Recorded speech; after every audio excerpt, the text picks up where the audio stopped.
ॐ ध्यात्वां देवीं पञ्चपूज्यामि कृत्वा योनापणं च आधारं स्थापमूलेन स्थापयेत् तत्र पुस्तकम् ध्यानमूलं गुरुमूर्ति पूजामूलं गुरुपदं मंत्रमूलं गुरुवाक्यं मोक्षमूलं गुरुकृपा गुरुर्ब्रह्मा गुरुर्विष्णु गुरुर्देवो महेश्वरा गुरु साक्षात् परब्रह्म तस्मै श्री गुरुवे नमः। तस्मै श्री गुरुवे नमः। लक्ष्मीनाथ समारंभां नाथयामुनिमध्यमाम् अस्मदाचार्यपर्यन्तां वन्दे गुरुपरम्पराम्। वन्दे गुरुपरम्पराम्। लक्ष्मी नारायण भगवान की जय। वृंदावन बिहारी लाल की जय। बोलो राजा रामचंद्र भगवान की जय। बोलो वैशाख मास महात्म की जय। बोलो भागवत भगवान की जय। श्रीमन्नारायण नारायण नारायण भजमन नारायण नारायण नारायण श्रीमन्नारायण नारायण नारायण। तो आज हम लोग जो हैं वैशाख मास महात्म के 7वें अध्याय का श्रवण करेंगे। यहाँ पर बतलाया गया है कि अन्नदान का महत्व और मैत्र पिशाच की कथा का वर्णन मिलेगा। आइए चलिए कथा का श्रवण करते हैं हम सब लोग। नारद जी ने कहा कि हे राजन, मिथिला का राजा श्रुतकीर्ति यह देखकर आश्चर्यचकित रह गया।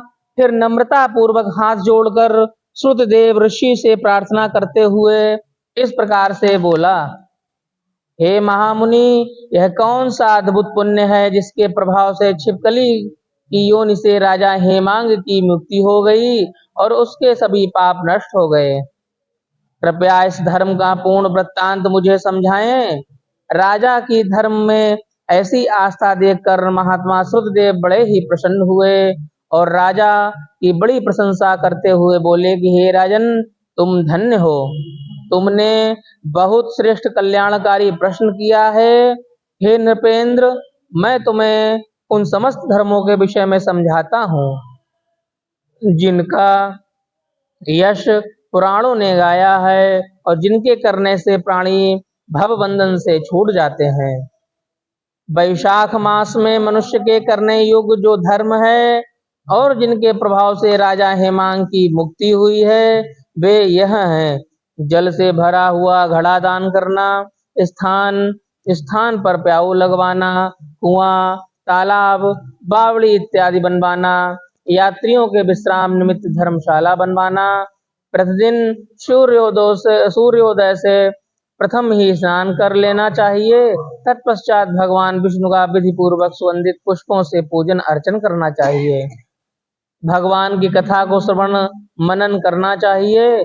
धूप से तपे हुए मार्ग पर चलने के कारण थके हुए ब्राह्मणों को हवा करना, उन्हें विश्राम कराना तथा उन्हें ताप दूर करने वाले ठंडे ठंडे पेय जैसे शरबत, लस्सी आदि पिलाना।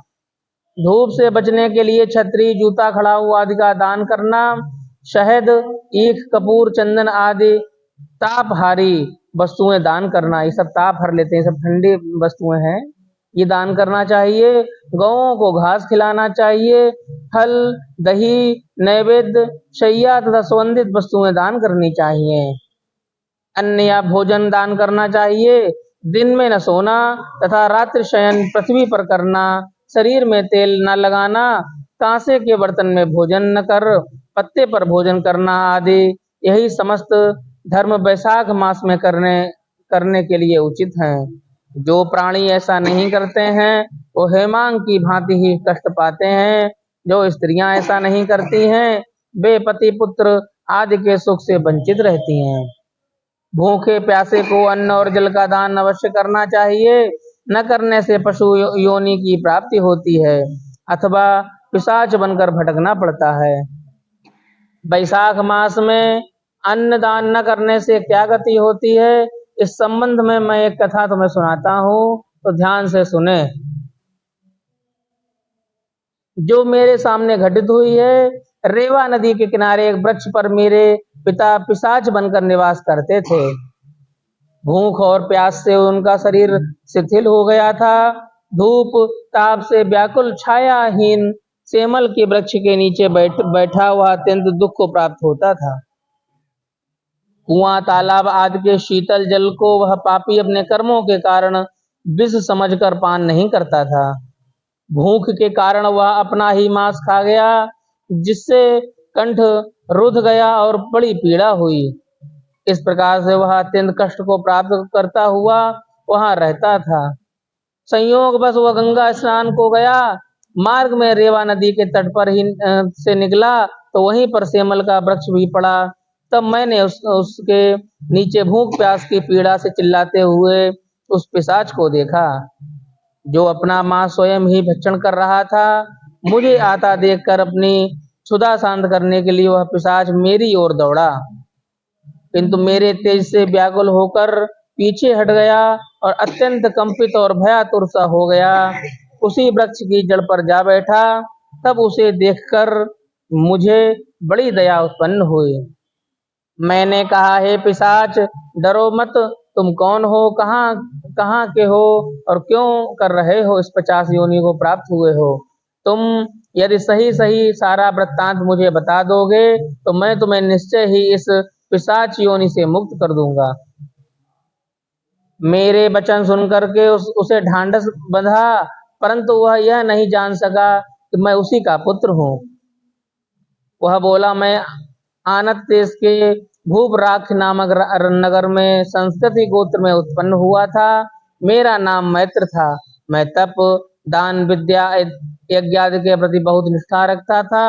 मैंने बड़ी श्रद्धा से विद्या को ग्रहण किया और धर्म को महत्वपूर्ण जानकर समस्त तीर्थों में जाकर श्रद्धा पूर्वक स्नान किया। हे अंगे, मैं लोभी था, अतः लोभ के वशीभूत होकर मैंने पुनीत वैशाख मास में अन्नदान नहीं किया। इसी कारण मुझे पिशाच योनि प्राप्त हुई है। मेरा पुत्र शुद्धदेव बड़ा यशस्वी है। यदि तुम उसे जाकर मेरी दुर्दशा का वृत्तांत कह सुनाओगे तो वह निश्चय ही मेरे लिए कोई उपाय अवश्य करेगा।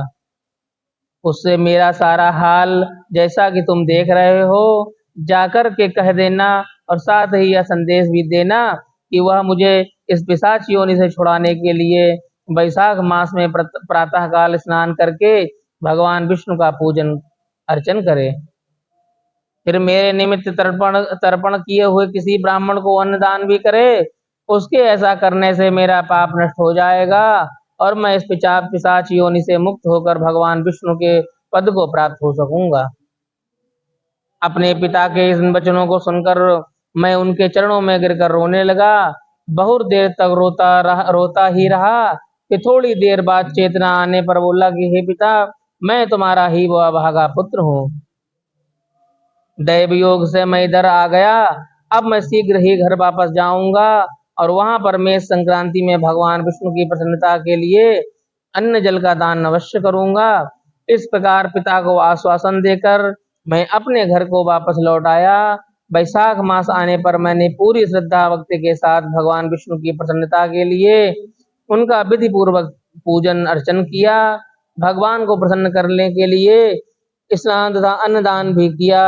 तब भगवान की कृपा से मेरे पिता उस पिशाच योनि से मुक्त हो गए। मेरे द्वारा वैशाख मास का सेवन करने से ही वे उस नराधम योनि को त्याग कर दिव्य योनि को प्राप्त हुए। दिव्य वस्त्रों को अलंकारों को धारण कर वे दिव्य विमान पर आरूढ़ होकर भगवान विष्णु के उस दिव्य लोक को चले गए, जहां जाकर प्राणी दिव्य हो जाता है। उन्होंने मुझे असंख्य आशीर्वाद दिए। हे राजन, मैंने तुमको समस्त दानों में श्रेष्ठ अन्नदान का महत्व समझाया एवं बतलाया है। अब यदि तुम कुछ और पूछना चाहो तो उसे भी प्रसन्नता पूर्वक कुछ पूछ सकते हो। इसी के साथ में 7वें अध्याय की कथा यहीं पर संपन्न होती है। नारायण श्रीमन्नारायण नारायण नारायण।